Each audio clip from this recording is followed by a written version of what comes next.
মাঝে হাতকে নাভির উপরে বাঁধবো না নিচে বাঁধবো তার একটা সহি হাদিস। কারণ আমরা হাদিস দেখবো, নবী সাল্লাল্লাহু আলাইহি সাল্লাম যা করিয়েছেন আমাদের তাই করতে হবে, এই দলিল আমরা দেখবো।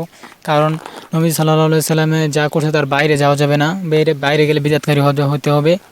আমরা সব দলিল দেখবো। এই যে হযরত ওয়াইল ইবনে হুজর সাল্লাল্লাহু আলাইহি সাল্লাম থেকে বর্ণিত, আমি রাসূল সাল্লাল্লাহু আলাইহি ওয়াসাল্লাম নামাজে দাঁড়িয়ে ডান হাতের ডান হাত বাম হাতের উপরে রাখলেন, বাম হাতের উপরে ডান হাত রাখলেন।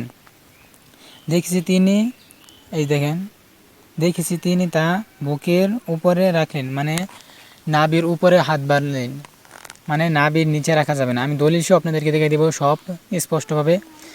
নাভির নিচে বাঁধা যাবে না হাত, এখানে বলা হয়েছে নাভির উপরে বাঁধতে হবে। এই দেখেন সহি সূত্রে সহি ইবনে খোয়াইমা সব দলিল দেওয়া আছে এখানে। হাদিস ইমাম কত হাদিস কত আয়াত দেওয়া আছে, সব দেওয়া আছে। যে দেখেন 878 হাদিস সহি ইবনে সব দেওয়া আছে এখানে, আপনারা সব দেখে নেবেন।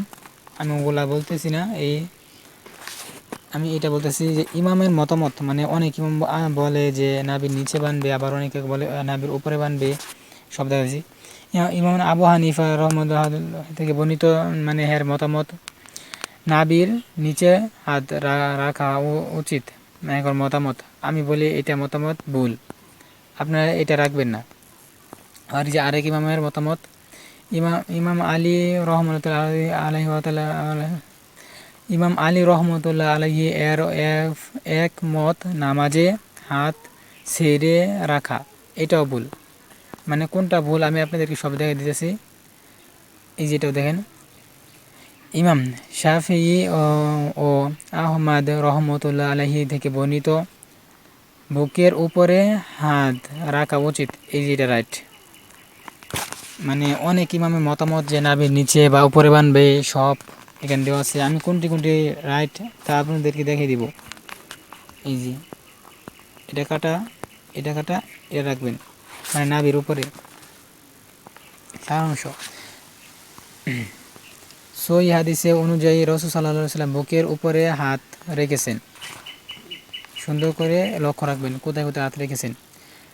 তবে যেহেতু এই বিষয়ে একাধিক মত রয়েছে এবং তা ইজতিহাদি মাসআলা, তাই যে কোনো একটি গ্রহণ করা যায়, কিন্তু হাত যে কোনো একটি গ্রহণ করলে হবে না। সুন্নত হিসাবে অধিক কাছাকাছি মত হলো বুকের উপরে হাত রাখা, বুকের উপরে হাত রাখবেন, এটাই হলো রাইট।